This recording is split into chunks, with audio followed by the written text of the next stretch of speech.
Exercise 1.3ல question number 4 ரெண்டு product கொடுத்துருக்காங்க. So அந்த ப்ராடக்ட் நேம் வந்து ஏ அண்ட் பின்னு கொடுத்துருக்காங்க. ஸோ கரண்டா அதனுடைய மார்க்கெட் ஷேர் எப்படி இருக்குன்னு நீங்க பாத்தீங்கன்னா, ஸோ ஏ வந்து 50% இருக்குது, பி வந்து 50%. அப்போ இந்த கரண்ட் ஓகே, கரண்டா உள்ளது, பிரசன்ட்ல உள்ளது கரண்ட். ஸோ கரண்டா உள்ளது பாத்தீங்கன்னா, ஸோ ஒன்னு வந்து ஏ, ஒன்னு வந்து பி. ஸோ ஏ உடைய ப்ராடக்ட் பாத்தீங்கன்னா 50%, என்ன பண்ணி அது வந்து பர்சன்டேஜ் ரிமூவ் பண்ணிடு 0.5. ஸோ பி வந்து 50%, அப்போ ஆன்சர் 0.5 வந்துடும். அப்போ நமக்கு ஏ அண்ட் பி வந்து கரண்டா உள்ளது ரெடி ஆயிடுச்சு. ஸோ அடுத்து நீங்க பாத்தீங்கன்னா, ஏ ப்ராடக்ட் வந்து பி ப்ராடக்ட் மாறுற மாதிரி, அல்லது ஏ யூஸ் பண்ற மாதிரி, பிஏ யூஸ் பண்ற மாதிரி, பில இருந்து ஏ மாற மாதிரி உனக்கு வந்து சம்ல கொடுத்துருக்காங்க. ஸோ அதை நீ கேர்ஃபுல்லா ரீட் பண்ணி பார்த்தா வச்சுக்கீங்க. ஸோ ஏல இருந்து ஏ மாறுறது பாத்தீங்கன்னா, ஏல இருந்து ஏ மாறுறது சரியா.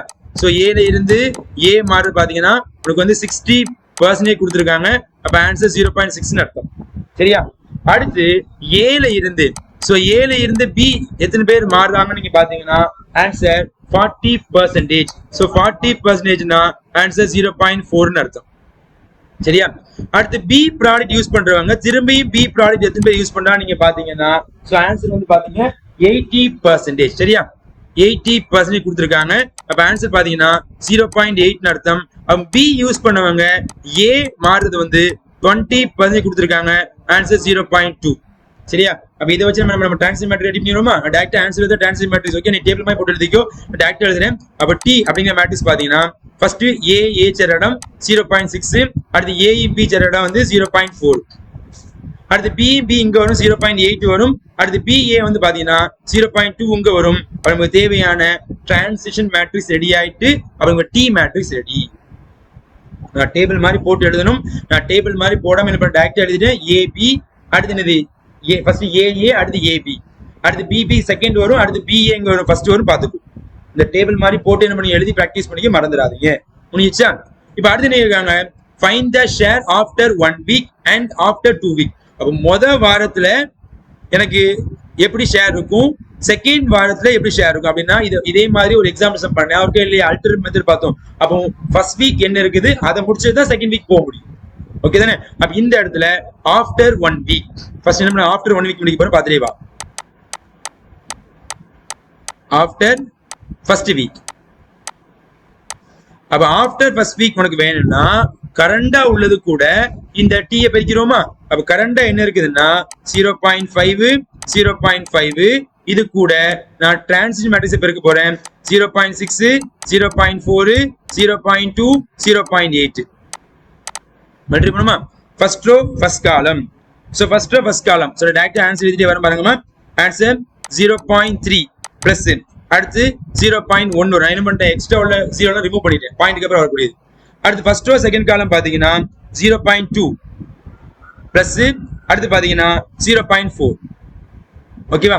இந்த ரெண்டையும் நீங்க கூட்டினீங்கன்னா ஆன்சர் 0.4 வரும், இங்க 0.6 வரும். அப்ப நமக்கு ஃபர்ஸ்ட் வீக் அப்புறம் 1 வீக் அப்புறம் ஏ உடைய மார்க்கெட் ஷேர் உடைய பெர்சன்டேஜ் ஆஃப்டர் 1 வீக் சரியா. Percentage of A, percentage of A is equal to, இது பெர்சன்டேஜ் மாத்தினா 40%. கரெக்ட் தானே?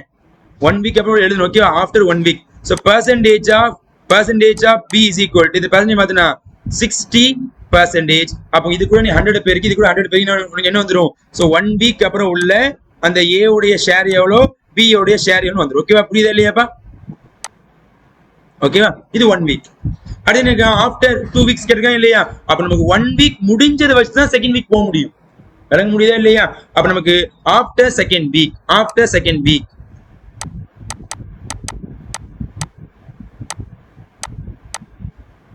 சோ ஆஃப்டர் செகண்ட் வீக்னா ஃபர்ஸ்ட் வீக் முடிஞ்ச அந்த குவாண்டிட்டி.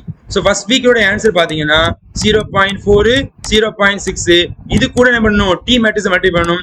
0.6 0.4 0.2 0.8 ஈக்குவல் டு மல்டிப்ளை பண்ணுவோமா? சோ இதை நீங்க மல்டிப்ளை பண்ணீங்கன்னா இதனுடைய ஆன்சர் பார்த்துட்டே வாங்க, டைரக்டா எழுதிக்கிறேன். ஃபர்ஸ்ட் ரோ ஃபர்ஸ்ட் காலம் 0.24 பிளஸ் 0.12, அடுத்து ஃபர்ஸ்ட் ரோ செகண்ட் காலம் பாத்தீங்கன்னா 0.16 பிளஸ் 0.48 ஓகேவா. சோ இதை நீங்க ஆட் பண்ணுங்க. சோ இதை நீங்க ஆட் பண்ணீங்கன்னா 0.36 அடுத்து 0.64 வரும். அப்ப நமக்கு செகண்ட் வீக் அப்புறம் உள்ளது கிடைச்சிட்டு நம்ம என்ன பண்ண போறோம், இந்த பெர்சன்டேஜ் மாத்த போறோம். அப்ப எங்க தேவையான ஆன்சர் பாத்தீங்கன்னா percentage of product A is equal to இதை என்ன பண்ணுவீங்க வந்து 100 கூட பெருக்கினீங்கன்னா ஸோ 36% வரும். So percentage of B is equal to இதை 100 கூட பெருக்கினீங்கன்னா 64%. அப்ப நமக்கு தேவையான ஆன்சர் பாத்தீங்கன்னா பெர்சன்டேஜ் ஆஃப் ஏ பாத்தீங்கன்னா 36, பெர்சன்டேஜ் ஆஃப் பி பாத்தீங்கன்னா 64. அப்ப என்ன பண்ணியாச்சு ஃபர்ஸ்ட் ரெண்டு இது முடிச்சாச்சு.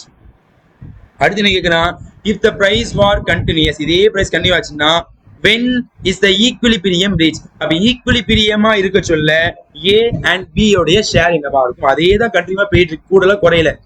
ஒரே மாதிரி இருந்துச்சுன்னா எனக்கு ஈக்குவிலிபிரியமா இருக்க சொல்ல அந்த A உடைய மார்க்கெட் ஷேர் என்னவா இருக்கும், B உடைய மார்க்கெட் ஷேர் என்னவா இருக்கும், இந்த பெர்சன்டேஜ் ஃபார்ம்ல மாத்த போறோம். மாத்திரோமா? அடுத்து equilibrium condition.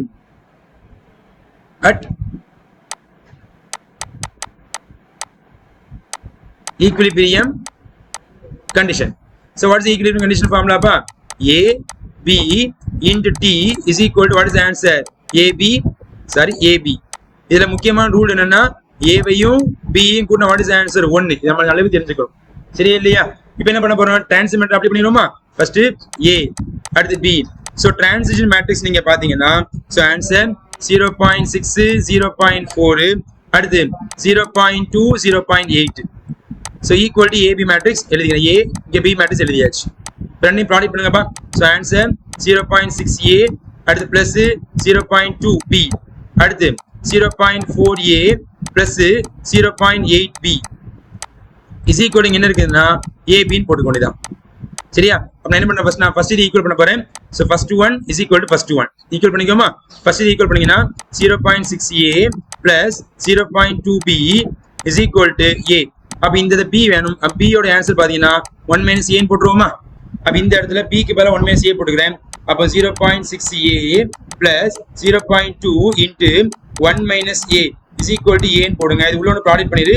0.6A plus 0.2 minus 0.2 A is equal to answer A. இப்ப இது ரெண்டையும் கழிச்சிருப்பா. இது ரெண்டையும் கழிச்சு what is answer-மா? 0.4 வருமாப்பா? 0.4 வருமா? அப்ப ரைட்ல கொடுத்துரு. சோ ஆன்சர் பாத்தீங்கன்னா 0.2 is equal to A minus 0.4A ன்னு வரும். இப்ப ரெண்டையும் நீங்க கழிச்சீங்கன்னா 0.6 வரும். அப்ப 0.2 is equal to 0.6A ன்னு வரும். இத கீழ கொடுத்து அப்ப A is equal to 0.2 by 0.6. So ரெண்டையும் 10 ஆல மல்டிப்ளை பண்ணா 0 கேன்சல் ஆயிரும். அப்ப 2 divide by 6. இத நீங்க கால்குலேட்டர் யூஸ் பண்ணி கட் பண்ணீங்கன்னா ஆன்சர் 0.33 வரும். செக் பண்ணி பாத்துக்கோ. சரியா இல்லையா? இப்ப அடுத்து B வேணுமா இல்லையா? சோ B யோட ஆன்சர் பாத்தீங்கன்னா 1 minus A ன்னு போடணும். அப்ப ஆன்சர் 1 minus 0.33 கழிச்சா ஆன்சர் 0.67 வரும். அப்போ நமக்கு தேவையான ஈக்குவிலிபிரியம் கண்டிஷன்ல percentage of A at equilibrium condition. At equilibrium condition percentage of A product is equal to, so இத 100 ஆல் மல்டிப்ளை பண்ணுங்க 33% வரும். அடுத்து percentage of product B is equal to இத 100 ஆல் மல்டிப்ளை பண்ணா 67%. அப்ப இதான் நமக்கு தேவையான ஃபைனல் ஆன்சர்.